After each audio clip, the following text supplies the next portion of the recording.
дін деген осы қазақтың сорына болған нәрсе ғой бұл. Қазақ анау түркі заманында қандай ұлы империя дін құртты бәрін. Мен мына тарихшы адаммын. Мен осы бүкіл көне тарихтың бәрін оқып шықтым. Сондағы мына көшпелердің негізі құрған себебі осы дін. Мына ислам қалай келді? Қалай біз 5 уақыт дәрет алатын болдық? Неге? Неден ажырап жатырмыз? Діннің кесірінен, исламның кесірінен. Егер ол кісі енді ол кісінің жеке өнері, пікірі, егер біз олай айтатын болсақ, онда абайды сызып салуымыз керек. Мен ірілерді айтайын, басқа анау өзі Орта Азияға тиесілі мынау біздің қазақтың төл өнері, қазақ сөз өнеріне үлес қосқан ұлытаулық ұланымыз, атамыз, бабамыз Сармолда деп айтқан Балмағамбет Балқыбайұлы атамызда қалайын, сол кісінің қазақшылығы, қазақты нағыз сақтап қалуға діннің, ислам дінінің үлесі ерекше болған.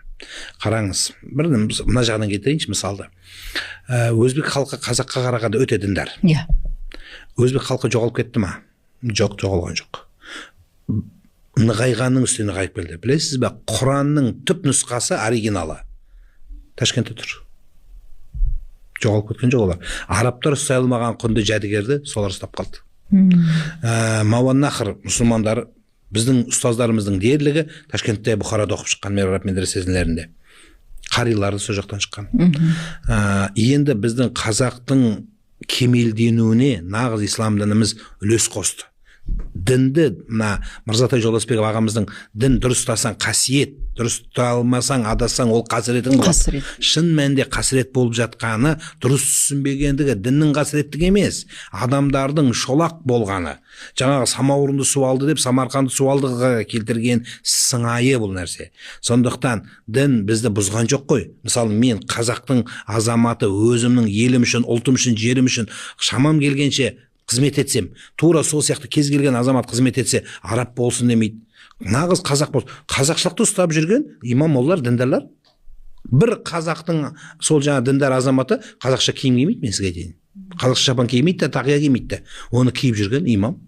Біздің ислам дінінің өкілдері былайша айтқанда. Неге олар бәрі шешіп тастамайды? Арабша киген имамдар көрдіңіз бе? Жоқ.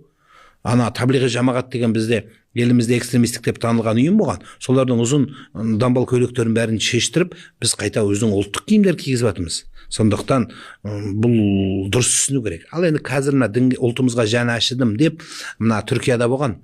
Мұстафа Кемал Ататүріктің кезінде жаңағы азанды қазақша айту керек, түркше айту керек деп түркше айтқан. Аллаху акбардың орнына Аллах бүйік, Аллах деп айтқан.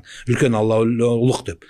Бізде де солай айтып жүргендер азаматтар бар. Қазақша оқу керек, құлшылық деп, жаңылмасам TikTok'та мен Инстаграмда көріп қалдым, сол бір қазақша оқыған бір құлшылықтың бір түрі деп. Бұл ұлтқа деген, жалпы кешегі дүниеден өтіп кеткен бабаларымызға деген қиянат қой.